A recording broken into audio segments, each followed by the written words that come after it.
like, subscribe, big thumbs up. We're going to do this in 2 parts because I don't have all my equipment ready for alligator season. So I'm going to show y'all what I have with me now in the boat as I'm preparing for my phase of alligator season. It's in 4 phases. I got phase 3. Phase 2 is going on now. So I'm going to show y'all what equipment I have, tell you where I got it from, explain some of the rules that Florida has that are totally different than other states, and maybe it'll help y'all out. For starters, we cannot use hooks like you see on swamp people hanging from a tree with a piece of chicken.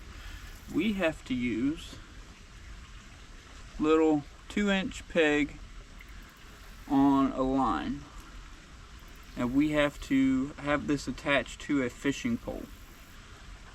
That way, it's designed so I use beef lung.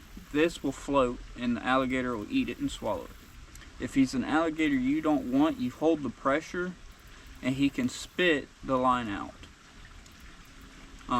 Like I said, I use bait this with beef lung or pig lung because it floats. You can use a chicken filled with like a little Cornish game hen filled with foam. I've seen those. I've seen people use fish, but that's what we have to use. We cannot use the traditional hook like you see on TV. Now we can use treble hooks with weight, and it's designed so you can cast over the alligator and snatch it and reel him close to the boat. You cannot put bait on this. You get caught putting bait on this, you're in trouble. Fishing game is not, they don't play games with it. So, but you can use this to snatch into like his leg or his side or his tail and reel him into you. And I put these on a big surf rod with I think 100-pound or 65-pound braided line, so it doesn't break. Now, with the beef lung floating, I use just a deep sea style rod bait caster, and it has roughly 300 yards of line on it, so I can let a large amount of line out to get away from it and give them time to eat. And then you don't put pressure on it, you just follow the line basically to where the alligator is sitting. I have a huge treble hook like this, but a lot bigger. I'll show it on the part 2 when I also show off the bow and the crossbow setup. But it's basically one of these, but a lot bigger. And it's when he's close, you throw it and you pull it into him. And I mean, if you watch swamp people, you see those hooks they use, and that's what that is. The next piece of equipment is my bang stick. It's from huntinglight.com, a Gator Pro. Okay, I really like Gator Pro.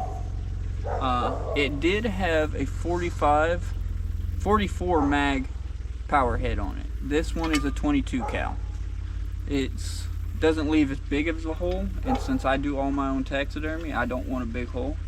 This power head came from Bill's Bang Sticks, and we fabricated it to where it could screw into the same port. Now this is the harpoon. When you get it close to the boat, you harpoon it. It has a breakaway tip that on a steel cable. It basically goes into the alligator. When you harpoon the alligator, it goes in, and then the tip stays in and turns sideways so that it doesn't pull out easy. And that's how you retain your alligator, so you can get him close and bang stick him. Now this one is on a float, big float. Just has a bunch of 1,000-pound paracord to a big float. You can actually see the bite marks in it from last year's alligator that I got with my brother.